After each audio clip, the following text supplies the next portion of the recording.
오늘은 눈물이며 시험을 참고, 눈물이며 시험을 참고, 이 제목으로 하나님 말씀 전하겠습니다.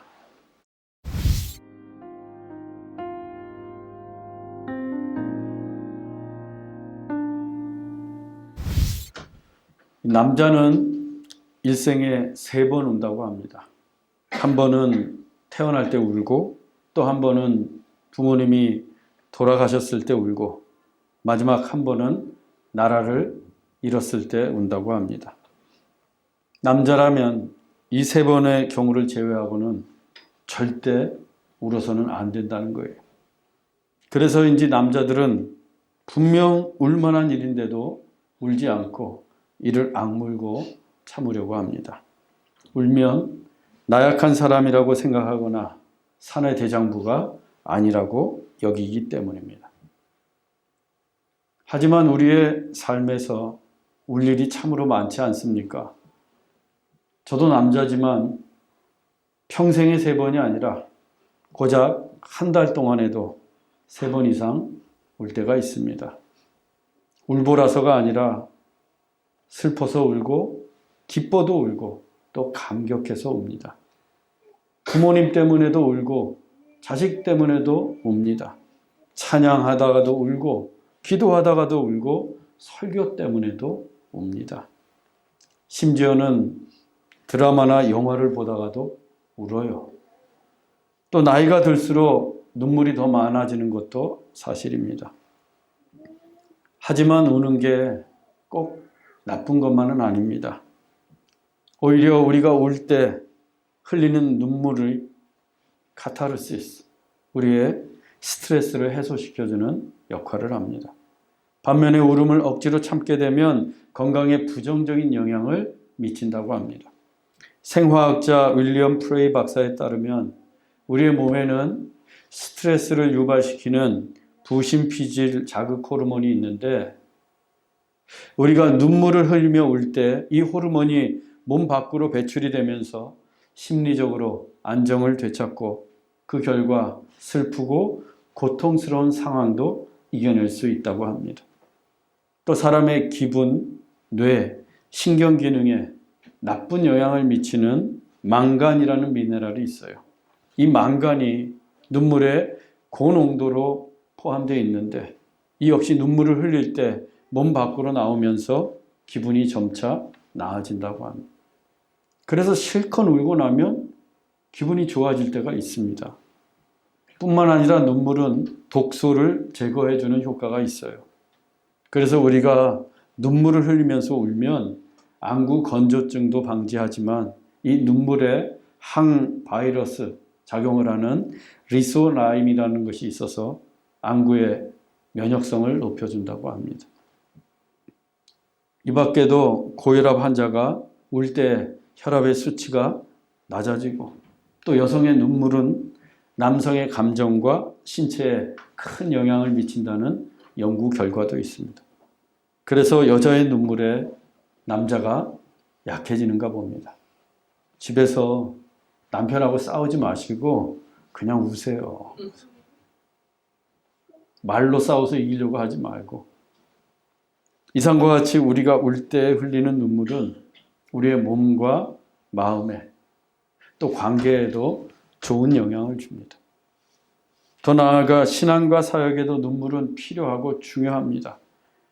특히 바울에게 있어서 눈물은 사역의 필수 항목이었어요. 본문 18절로 19절입니다. 오매 그들에게 말하되 아시아에 들어온 첫날부터 지금까지 내가 항상 여러분 가운데서 어떻게 행하였는지를 여러분도 아는 바니 곧 모든 겸손과 눈물이며 유대인의 관계로 말미암아 당한 시험을 참고 주를 섬긴 것과. 아소를 출발한 바울은 오순절 전에 예루살렘에 도착하기 위해 급히 이동 중이었는데, 밀레도에 도착했을 때 사람을 에베소에 보내어 에베소 교회 장로들을 불러오도록 했습니다.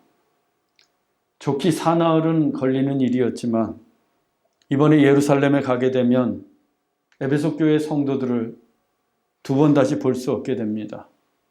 예루살렘에서 바울을 기다리고 있는 것이 결박과 환란이었기 때문입니다.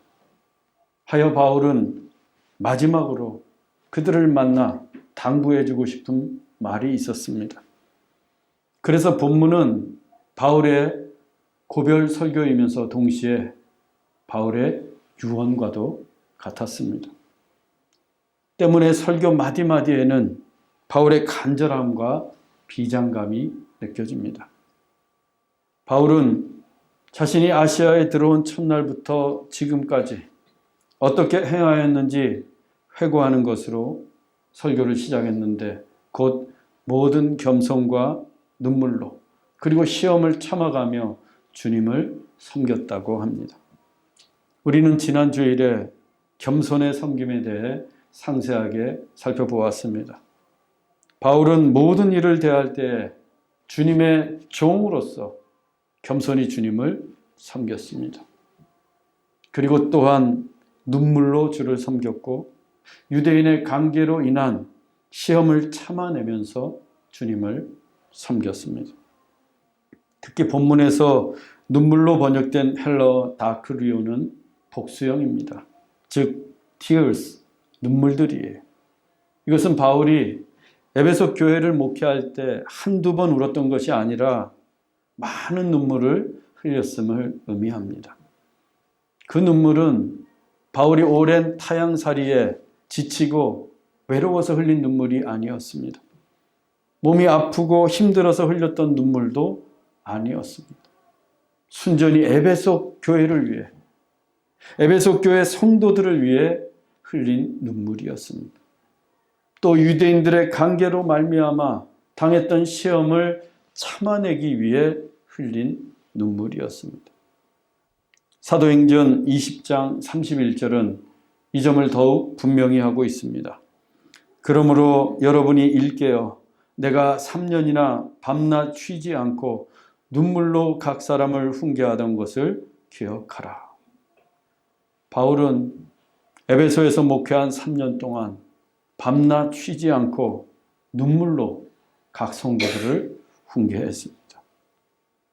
에베소 교회에서 설교할 때에도 눈물로 훈계했고 성도들의 집을 신방했을 때에도 눈물로 훈계했습니다. 또 밤이고 낮이고 만나는 사람들마다 눈물로 훈계했습니다. 바울은 그 눈물의 훈계를 잊지 말고 기억하라고 당부합니다. 사실 바울뿐만 아니라 눈물 없이는 할 수 없는 게 목회입니다. 저도 그렇고 목사들은 다 마찬가지예요. 목사는 성도들 때문에 또 교회 때문에 수도 없이 눈물을 흘립니다. 사도 바울이 밤낮으로 눈물로 훈계했다고 했는데 전혀 과장이 아닙니다. 아무리 강단에 서서 설교하는 목사라고 해도 연약하니까, 부족하니까, 내 힘으로는 안 되니까 눈물로 하나님께 기도합니다. 성도들을 위해, 교회를 위해 눈물로 하나님의 도우심을 구할 수밖에 없어요. 또 이토록 부족한 사람을 목사로 불러주신 하나님께 감사해서 눈물을 흘리기도 합니다. 이 세상에 얼마나 많은 사람들이 있습니까? 그 많고 많은 사람들 중에 나처럼 허물 많은 죄인을 하나님의 거룩한 말씀을 전하는 목사로 택하시고 주님의 몸된 교회를 목회하도록 불러주신 그 하나님의 은혜가 얼마나 큽니까? 그래서 하나님 앞에 서면 때로 눈물이 나옵니다. 감사해서. 눈물로 하는 목회는 진정성과 간절함을 담고 있습니다. 목사는요, 정말 성도들이 잘 되기를 바라는 마음으로 또 믿음 안에서 성령 충만한 성도가 되기를 바라는 마음으로 또 성도들이 이 세상에서 진리 가운데 걸어갈 수 있기를 바라는 마음으로 늘 눈물로 기도하고 훈계합니다. 지난 금요 예배 설교 중에 하나님의 뒷모습에 대해 나누었습니다. 하나님은 우리가 고난 중에 있을 때 저 멀리에 계시면서 모른 척 하시는 것 같지만 사실은 뒤에서 울고 계신다고 했습니다.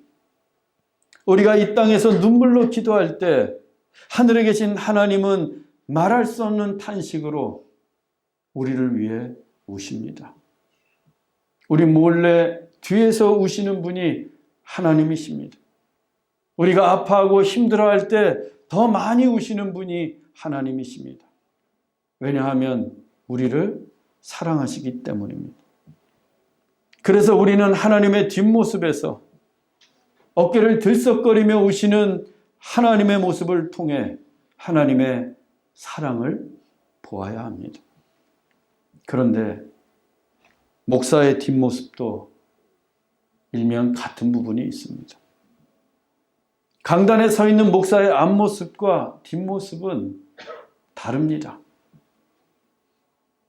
목사는 자기 자식이 아플 때보다 성도의 자녀가 아플 때 더 안타까워합니다.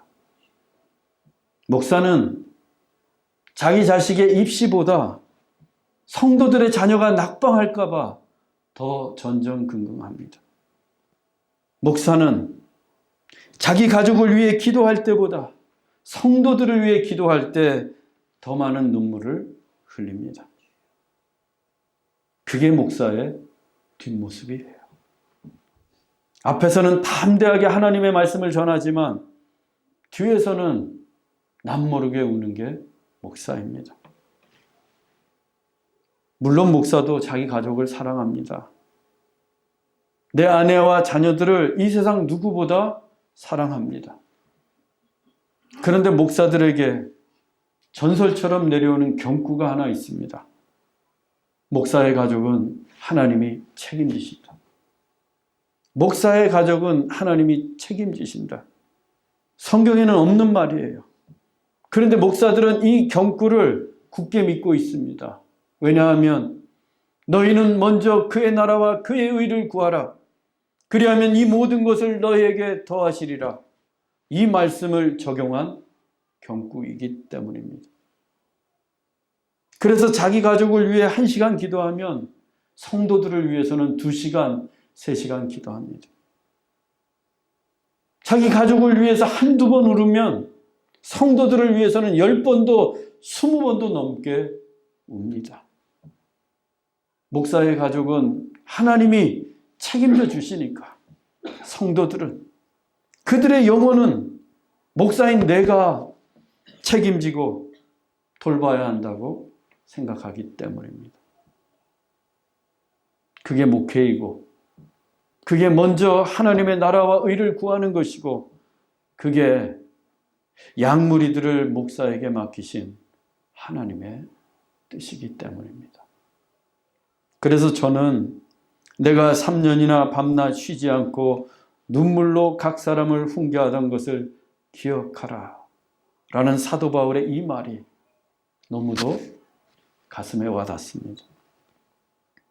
어느 날은 기도하려고 교인들의 이름만 불러도 눈물이 주르륵 나와요.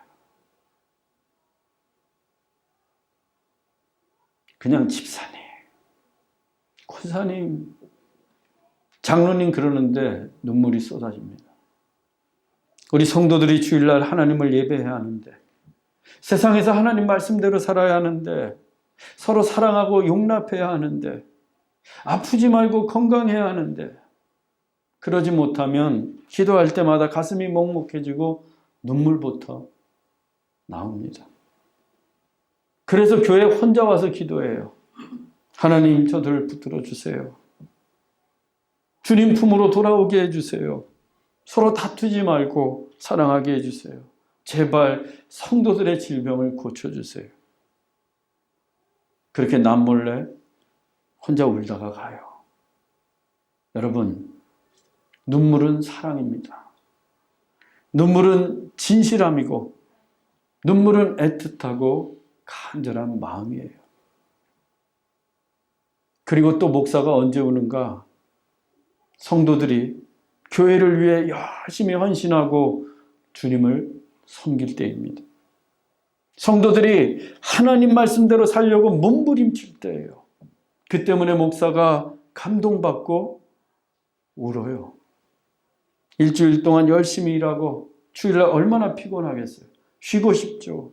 그런데도 성가대로, 찬양팀으로, 주일학교 교사로, 주방 봉사로 이 모양 저 모양으로 열심히 헌신합니다.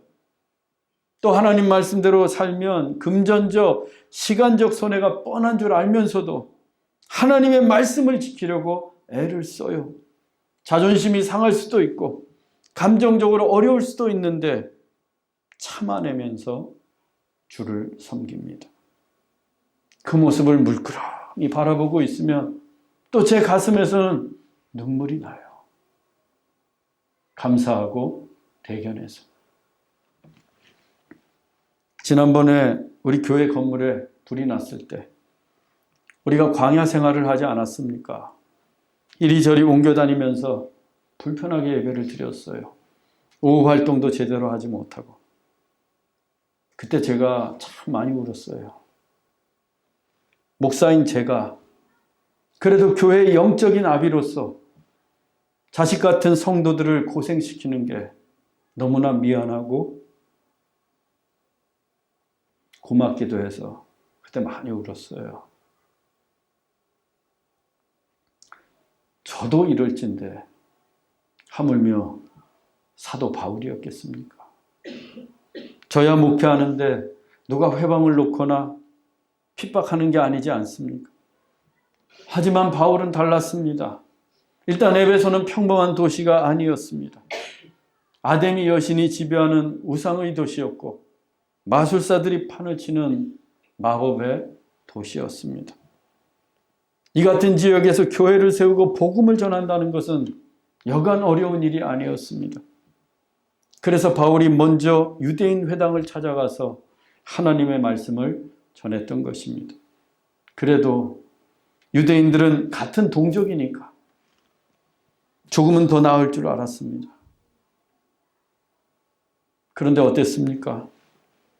바울이 회당에서 3개월 복음을 전했는데 유대인들이 날마다 바울을 비방하고 대적하고 회방을 놓았어요.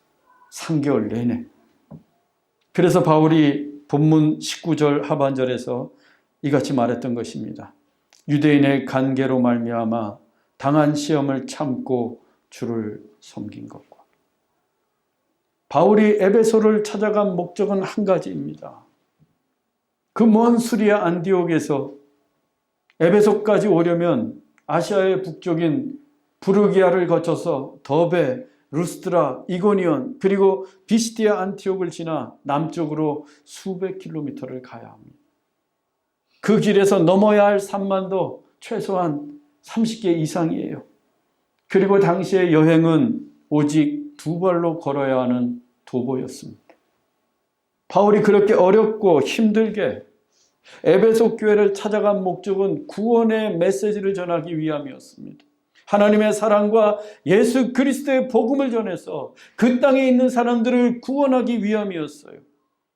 그런데 그렇게 힘들게 에베소를 찾아와서 조금은 더 나을 줄 알았던 유대인들이 오히려 바울을 비방하고 대적합니다. 바울이 회당에서 복음을 전할 때마다 간계를 부립니다. 바울에게는 정말 큰 시험이었어요. 그때 바울이 흘린 눈물이 얼마나 많았겠어요. 얼마나 억울하고 화가 났겠습니까?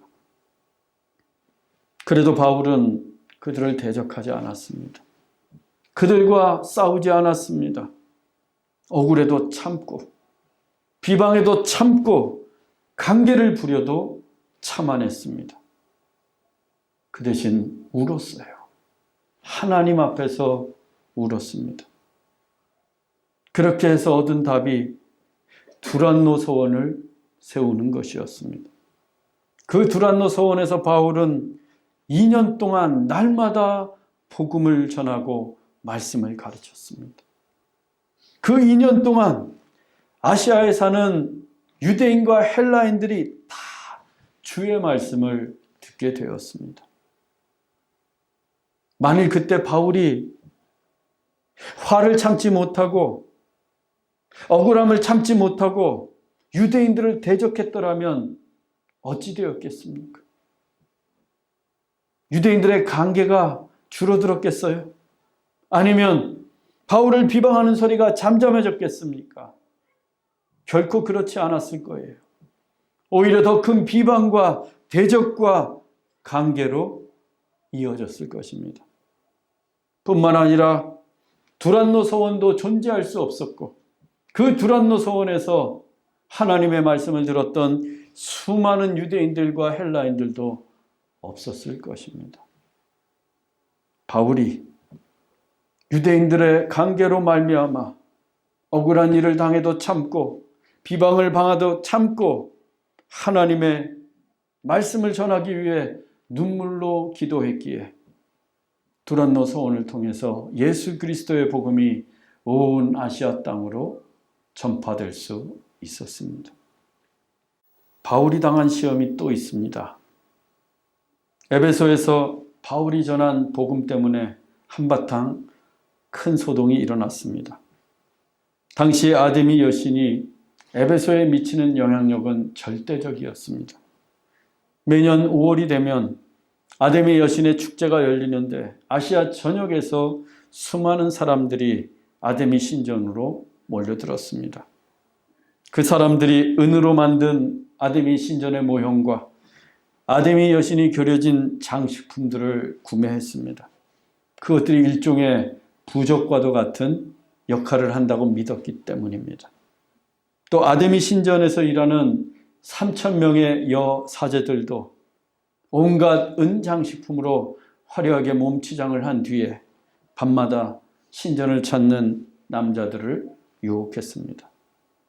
이처럼 은장식품들이 불티나게 팔리면서 은장색과 직공들이 큰 돈을 벌 수 있었습니다. 그런데 그들의 돈벌이에 문제가 생겼습니다. 왜냐하면 바울이 사람의 손으로 만든 것은 신이 아니라고 설교했기 때문입니다. 즉 에베소 사람들이 그토록 신봉하던 아데미 여신이 신이 아니라는 거예요. 사람의 손으로 만든 우상일 뿐 결코 신이 될 수 없다고 선포했습니다. 이 말씀을 아시아에 사는 사람들이 거의 다 듣게 되었어요. 그 결과 예수 그리스도를 믿게 된 사람들이 더 이상 아데미 여신이 새겨진 은장식품들을 사지 않았습니다. 당연히 은장색과 직공들의 수입도 줄어들었어요. 그러자 은장색 데메드리오가 주동이 되어서 선동을 일으킵니다. 사람들을 불러 모읍니다. 바울의 동역자인 가이오와 아리스다고를 붙잡아 갑니다. 바울 대신해서 붙들려 갔어요. 가이오와 아리스도가가 개처럼 끌려가서 두들겨 맞고 그들의 생사가 어찌 될런지 장담할 수가 없습니다. 그때 그 소식을 들은 바울이 또 얼마나 가슴을 치면서 눈물을 흘렸겠어요. 바울은 그 소식을 듣자마자 연극장으로 달려 들려가려고 했어요. 하지만 사람들이 말렸습니다. 바울이 들어가게 되면 소동이 더욱 커지고 바울이 맞아 죽을 수도 있었기 때문입니다. 그렇게 되면 바울이 개척한 에베소 교회도 큰 혼란과 위험에 빠질 수도 있었어요. 아니, 아예 없어질 수도 있습니다. 하는 수 없이 바울은 눈물을 머금고 발길을 돌이켜야 했습니다. 물론 에베소에서 항상 어렵고 힘든 일만 있었던 것은 아닙니다. 바울이 두란노 서원에서 복음을 전할 때 아시아의 유대인과 헬라인들이 다 복음을 듣고 회심을 했어요.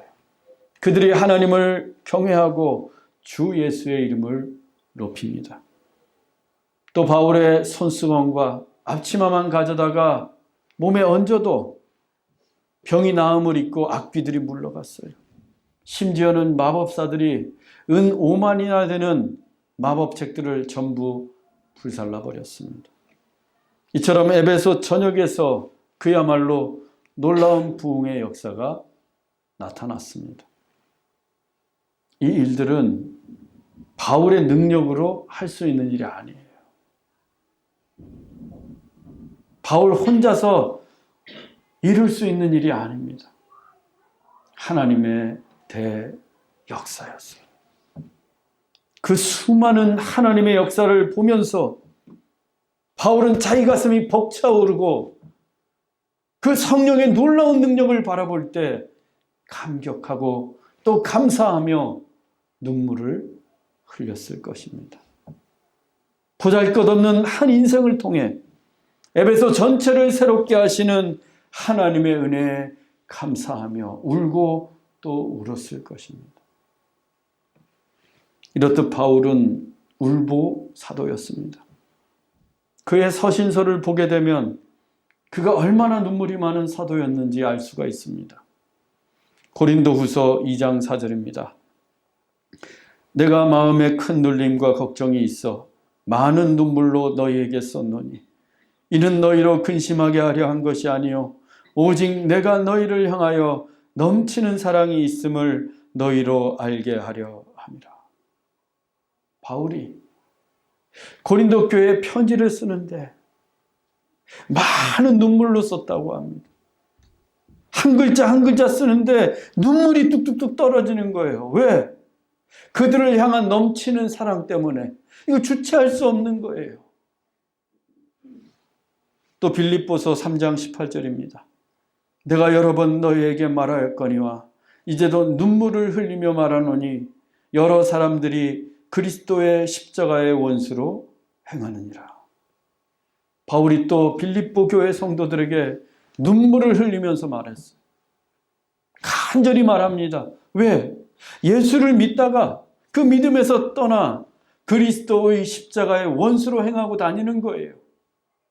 다시 그들이 주님에게로 돌아오도록 바울이 눈물로써 권면하는 것입니다.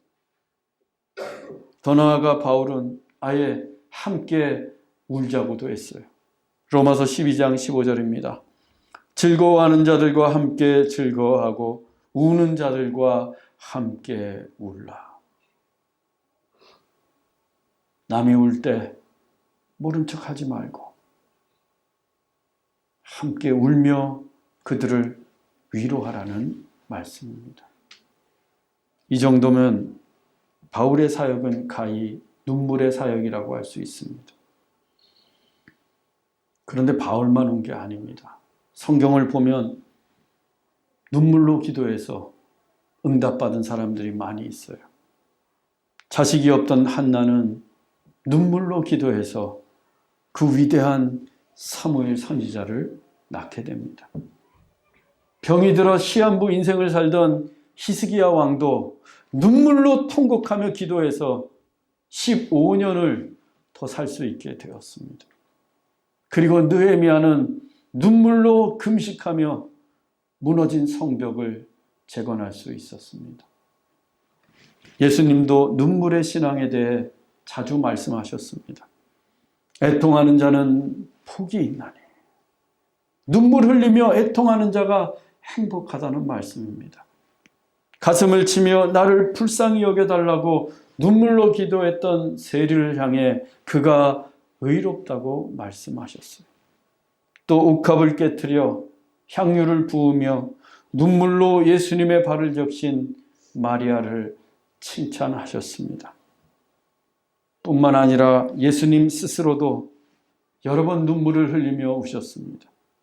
예루살렘 도성을 바라보며 타락해가는 그 모습에 안타까워서 예수님은 우셨습니다.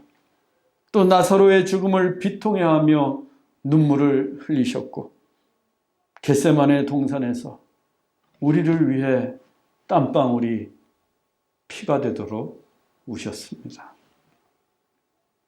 이 정도면 눈물 없이 목회할 수 없듯이 눈물 없는 신앙생활도 상상할 수가 없습니다.